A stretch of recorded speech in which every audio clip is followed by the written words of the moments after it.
Hello everyone, welcome to my channel DSC, that is Dynamic School of Excellence. So today we are going to discuss part 3 of power sharing. Now this chapter is from class 10 civics. So we have already discussed two important points. One was the case study of Sri Lanka and the other one was case study of Belgium. Now today we are going to end this chapter with two other important points. So now let's see what are the important points that we have to discuss. तो आज जो हम सीखने वाले हैं वो है various forms of power sharing, that how power can be shared in different ways. Now two things I have already explained in part 1, but still we'll revise everything. So the first is horizontal power sharing. Now second, vertical power sharing. Third is power sharing among social groups. So this also we have to see. And the fourth point is power sharing among political parties, movements, and pressure groups. So these are the 4 points we will see in detail now. First of all, let's start with horizontal power. Now, if we talk about horizontal power sharing, what it means. So when power, political power basically, is shared among various organs of government such as legislative, executive, and judiciary, then it is called horizontal power sharing. So I've written in short here, you can just write the complete sentence. Now this could be asked just as one question, so you have to prepare this part in detail. Now, when we say horizontal power sharing, what it means that we have seen. Now its advantages. Now why we have this system. Now, as I discussed earlier also, legislature is the people who make laws. जो laws बनाते हैं उन्हें हम कहते हैं legislature. जैसे हमारे politicians वो नए नए laws बनाते हैं. Recently our government have made so many new laws. कई बार laws बनाते हैं, कुछ laws को वो खत्म भी कर देते हैं. They abolish those laws. So we know that CAA is a new law that was passed. So these are the new bills which keep on passing in the government. Second is executive. Whatever laws are there, they need to be executed also. Executed मतलब उन्हें अमल में करना बहुत जरूरी होता है. So that is also done. Who does that? Our police department. We have different government officers. We have DM, district magistrate, collectors, and so many people are there.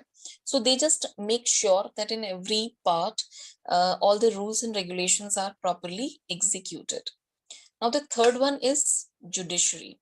Now this judiciary, what it does, it has the main work of assessing that whatever laws have been passed, whether they are executed properly or not. If somebody is not following those laws and rules and regulations, so judiciary punishes them. Okay, तो जहां पे laws follow नहीं होते हैं वहां पे judiciary punish करती है, चाहे वो लोग हैं, सिविलियंस भी हो सकते हैं और पॉलिटिशियंस भी हो सकते हैं, वो एग्जीक्यूटिव लेवल के लोग भी हो सकते हैं, कोई भी है. तो एवरीबडी इज पनिशेबल, मतलब रूल्स सबके लिए बराबर है. तो if anybody is doing any crime, so that person is liable to be punished. So this is what we have to remember. Now we talk about the second point. Okay, what are the other advantages? Now each organ keeps a check on others. So as here power is divided, among these three organs, so they can keep a check on each other. Judiciary keeps an eye on legislatures, how they are doing work, whether they are exercising their power in the right manner or not. तो judiciary सबके ऊपर नजर रखती है. ऐसे ही जो ये ministers होते हैं, मिनिस्टर्स भी अपने जितने भी दूसरे लेवल के लोग हैं सारे, उनका पूरा they just keep an eye on them, so they supervise their work. For example, prime minister. So prime minister is watching everybody's work, how his MPs are working and how the other people, how different states chief ministers are working. तो वो एक दूसरे पे नजर रखते हैं. एक और इस तरह से जो इवन किसी स्टेट का सीएम भी है या कोई और एग्जीक्यूटिव लेवल पे या कोई कलेक्टर भी है, तो वो भी गवर्नमेंट को क्रिटिसाइज कर सकता है. So this is how here this power remains, you know, equal.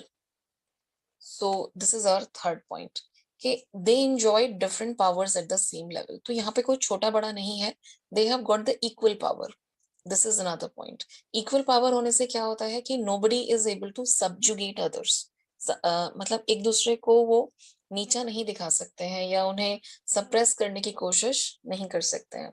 मतलब अगर कोई पॉलिटिशियन है तो वो जुडिशरी को अपने अंडर नहीं ले सकता है. For example in India it is not possible to influence judges because they are independent. Supreme Court, High Court, ये सब independent है. इन्हें किसी भी minister के अंडर नहीं रहना पड़ता है. ठीक है? So this we should know. And no one is subordinate to others, as I have explained. So these are the points that you have to explain with examples, as I have given. No doubt there are so many countries where these rules are not followed properly, जहाँ पे जो politicians होते हैं they try to curb the power of judiciary or executives. तो ऐसा भी होता है. In 9th class also you have studied about that, you know, some people like Robert Mugabe and all that you have studied. So they try to undermine the power of judiciary and you know his executives. लेकिन फिर भी अगर एक अच्छी country है जहाँ पे सारे रूल्स फॉलो होते हैं तो this thing really helps and India is the best example for that. So I hope this is clear. Now let's talk about the vertical power. अब इस वर्टिकल पावर शेयरिंग में क्या होता है कि power is divided among different levels. जैसे कि यहाँ पे हम देख रहे हैं वी हैव सेंट्रल गवर्नमेंट. तो सबसे पहले जो पावर है it is shared among various levels of government, that is central, state and local. अब ये क्या होते हैं सेंट्रल स्टेट? सेंट्रल गवर्नमेंट होती है जहाँ पे एमपीज हैं, प्राइम मिनिस्टर है और they basically take care of the defence. It comes under that. और एक्सपोर्ट इम्पोर्ट ये सारी चीजें उन्हें देखनी होती हैं. And number of other things are there which they have to, मतलब जो पूरे देश के लिए जो डिसीजंस लेने हैं वो सारी चीजें सेंट्रल गवर्नमेंट करती है. If we talk about state government, what it does, it mainly takes care you know, about their agriculture, about their trade, police, you know, how they have to manage them, regulate them. So everything, suppose they have to make decisions about agriculture. Okay, in our state, we want to give some subsidy to the farmers. तो वो कौन decide करेगा? State government. कि भाई हमें subsidy देनी है. हमें सब्सिडी मतलब कि we want to give our farmers some concession, some kind of discount. तो वो चीजें हैं. या फिर वो कुछ प्रमोट कर रहे हैं, कोई पॉलिसीज ला रहे हैं जिससे कि वो एग्रीकल्चर को और डेवलप कर सकते हैं. So all this things are done by state government. ऐसे ही ट्रेड में अलग अलग जो रूल्स रेगुलेशंस आते हैं, सो दे डू दैट.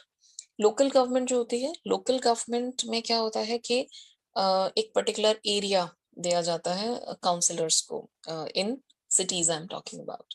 वहां पे म्यूनिसिपैलिटी होती है या फिर जो बड़े शहर होते हैं मेट्रोपॉलिटन सिटीज, वहां पे होती है म्यूनिसिपल कॉर्पोरेशन. तो ये क्या करते हैं? इनका काम होता है कि भाई रोड्स बिल्ड करना है उस एरिया में, पार्क्स को मेंटेन करना है और सीवेज वगैरह सारी चीजें देखी जाती हैं. और जो गार्बेज है उसे कहाँ पे डिस्पोज ऑफ करवाना है, you know, they have to appoint people and all that.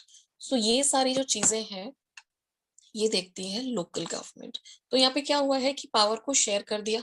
सबसे इंपॉर्टेंट चीज, एक तो आपको ये तीनों चीजें समझानी है कि सबके क्या क्या रूल्स है. अब इसका और क्या इसके कैरेक्टरिस्टिक्स है. यहाँ पे क्या होता है कि इस लेवल पे सबके अलग अलग जूरिसडिक्शंस हैं.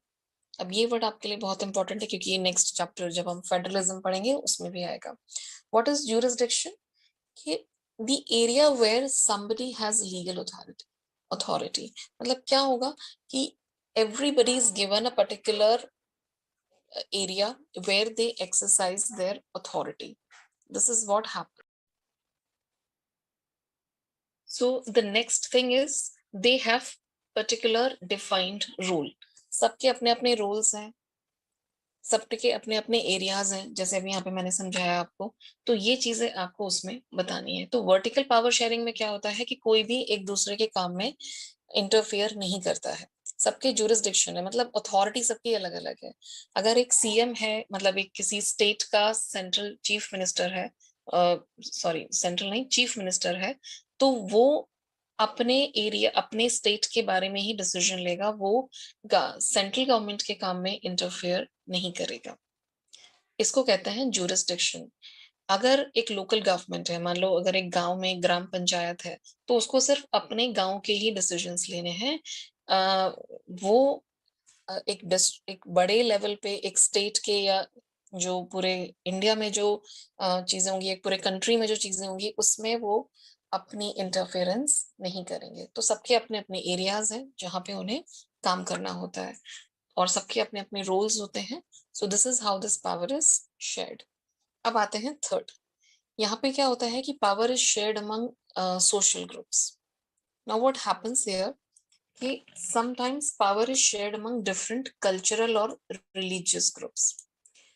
जैसे एग्जाम्पल है community government that we have already started in Belgium. तो बेल्जियम में क्या किया है, some power is given to the community government also, so that they can promote their language culture, ताकि जो डच हैं, French, German, they do not feel that their language और their culture is not at all given importance और prominence.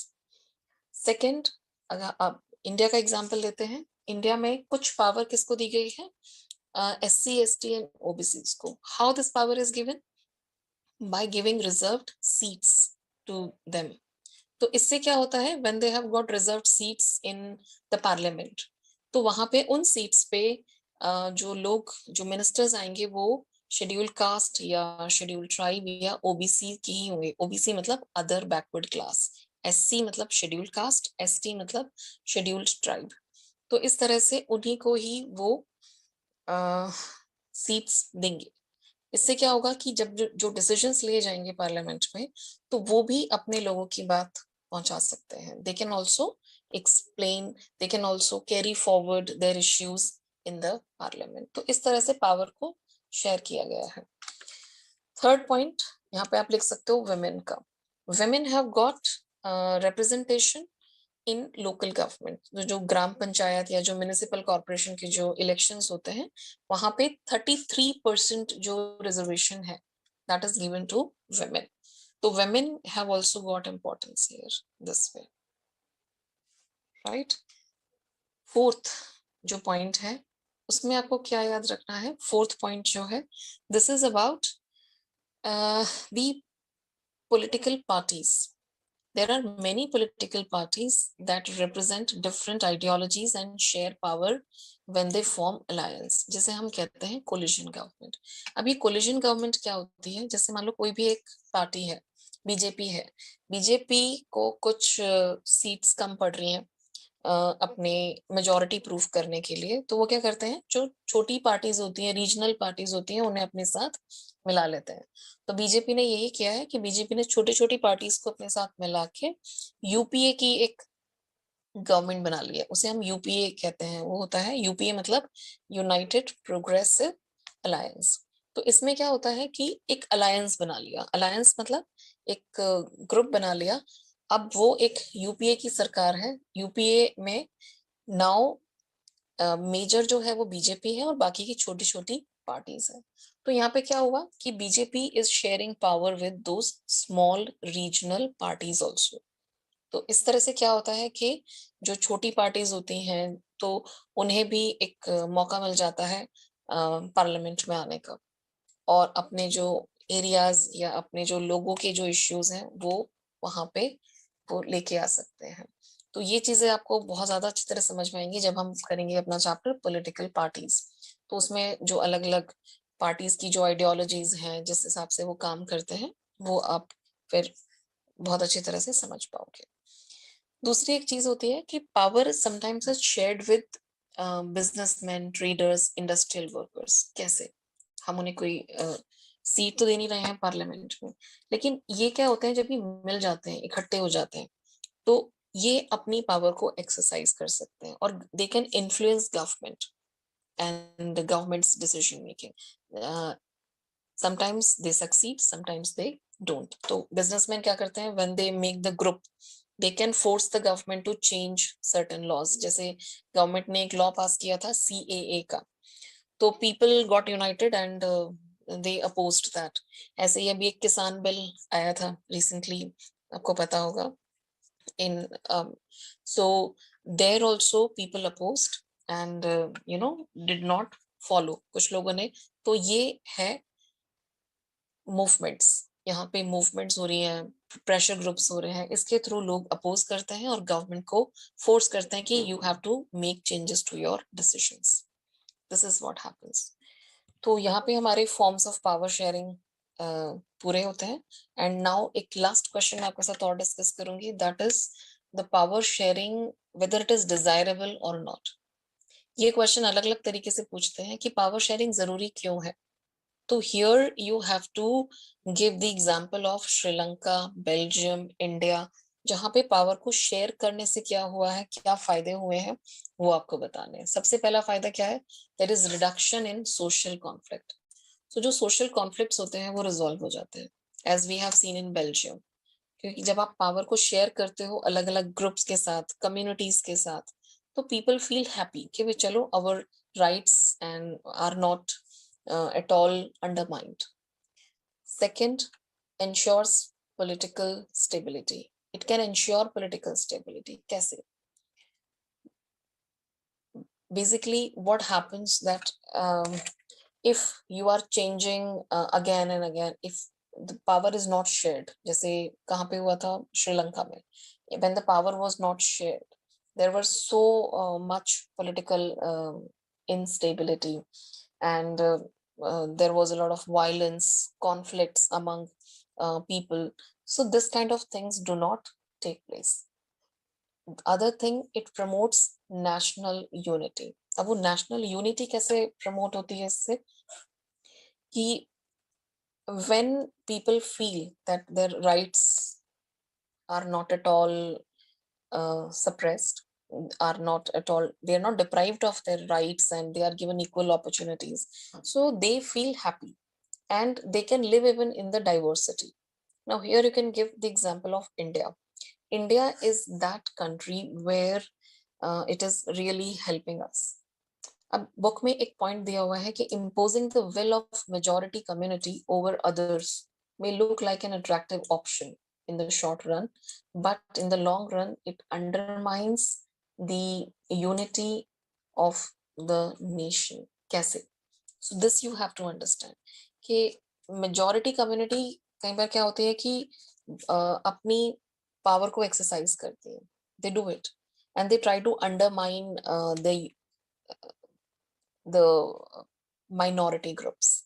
But this way what happens कि there are so many conflicts which are created and due to that people do not feel united. उन्हें लगता है कि हम alienate हो गए हैं and due to that other problems occur as we have seen previously.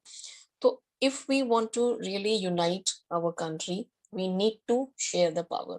नहीं तो क्या होगा, इंडिया ने जो पहले गलती की थी वो ही चीज बाद में भी होगी. जैसे for example before independence Muslims had asked for their rights. तो मुस्लिम्स ने अपने राइट्स मांगे थे. क्या कहा था उन्होंने कि आप हमें पार्लियामेंट में रिजर्व सीट्स दे दो मुस्लिम्स को, ताकि हमें भी थोड़ी सी पावर मिले, हम भी जब डिसीजन मेकिंग हो तो उसमें पार्टिसिपेट कर सकें, we can contribute to that. But Hindu Mahasabha and all, the leader was there, Mr. Jacker, he opposed that and he did not give those reserved seats. मतलब वो power share नहीं करना चाहते थे with Muslims, and that's why Muslims started demanding the separate state, and that's why we have this Pakistan and पहले बांग्लादेश और पाकिस्तान थे, east Pakistan और वेस्ट पाकिस्तान बन गए थे. बाद में बांग्लादेश के नाम से जो ईस्ट पाकिस्तान था वो अलग हो गया and it became a separate nation. Otherwise they were the part of India. तो ये सारी चीजें आप इसमें बता सकते हो. Other thing is that save the majority along with the minority. तो सिर्फ यहाँ पे अगर आप पावर को शेयर कर रहे हो तो आप सिर्फ माइनॉरिटी को नहीं सेव कर रहे हो, you are also saving the majority, because it can ruin the majority as well. Power नहीं शेयर होती है तो कॉन्फ्लिक्ट्स होते हैं. As you know, in Sri Lanka lakhs and lakhs of people had died, not only the Tamilians but also the Sinhala. तो नुकसान तो सभी का है, तो इसलिए पावर को शेयर करना बहुत जरूरी है. पावर शेयर करने से एक और फायदा है कि nobody can exercise unlimited power. Everybody keeps the power in balance. So these are the various advantages of power sharing that you have to remember. अब एग्जाम में एक और क्वेश्चन आता है कि मॉरल और प्रूडेंशियल रीजंस. तो अगर प्रूडेंशियल रीजंस पूछते हैं तो आपको ये लिखने हैं, और अगर मॉरल रीजन भी पूछा साथ में तो आपको ये बताना है कि भाई what is moral reason for power sharing. Basically इसमें एक ही चीज आपको अच्छी तरह से समझनी है कि जो पावर शेयरिंग है, it is the spirit of democracy. कैसे? डेमोक्रेसी का मतलब क्या है कि when where people rule, people choose their representative and people rule through their representatives. तो अगर आप पावर को ही नहीं शेयर करोगे, अगर आप लोगों के रिप्रेजेंटेटिव्स नहीं दोगे, मान लो अगर इंडिया में सिर्फ हिंदू कम्युनिटी ही है जो पार्लियामेंट में है, तो उससे क्या होगा कि जो बाकी के कम्युनिटीज हैं, they will not have the representation. तो उनकी बात कैसे पहुंचेगी पार्लियामेंट में, और जो डिसीजन मेकिंग होगी क्या वो बहुत हेल्दी होगी? नहीं, बिल्कुल भी नहीं. तो पावर को शेयर करना का मतलब क्या है कि you are giving representation to different communities, different sometimes castes, और समटाइम्स वो कम्युनिटी लैंग्वेज कम्युनिटी भी हो सकती है, रिलीजियन कम्युनिटी भी हो सकती है. तो we need to share power with them, that's very important. तो इस तरह से पावर शेयरिंग बहुत जरूरी है, और इट शुड बी. तो ये आपको अपने हिसाब से ही लिखना होगा. Just I have explain the concept कि पावर शेयरिंग क्यों जरूरी है. तो ये की वर्ड्स हैं जो आपको उसमें ऐड करने हैं, क्योंकि पावर शेयरिंग का मतलब ही यही है कि जहाँ पे people have a right to be consulted, लोगों की बात, लोगों के हिसाब से आपको रूल करना है. और वो कब होगा? जब when people's representatives will be the rulers, will be the politicians. So that's why this is the very essential in democracy. Other thing is that a legitimate government is one where citizens through participation acquire a role in the system. Citizens कैसे role मिलेगा उन्हें? इसी तरीके से कि अपनी representative चुनेंगे, वो हम जब वोट देते हैं तो वो हमारा एक रोल है, इम्पोर्टेंट रोल है कि हम किसकी गवर्नमेंट चाहते हैं, so that decisions can be made in a better way. तो this thing we have to understand. अगर हम शॉर्ट में देखें एक समरी, तो reduces the conflicts, ये कीवर्ड्स हैं जो आपको याद रखने हैं. It ensures the political stability. It also involves the participation of people. ये moral reason जो भी हमने देखा है in short. And none of the organs can exercise unlimited power. So एक check and balance रहता है, जैसे हमने horizontal power sharing में देखा. So this is the summary of what we have done. तो अगर आपसे ये क्वेश्चंस आते हैं इस तरह से कि पावर शेयरिंग क्यों इसेंशियल है डेमोक्रेसी में, या why it is the spirit of democracy justify, you have to write these points only with examples of Sri Lanka, Belgium, India, and all that. So we end our class here. Thank you for watching this video. Please like, share, and subscribe. And you also can write in the comment box if you have more queries. And study properly, understand the concepts, and avoid rote learning. So मिलते हैं next video में. Till then, bye everyone.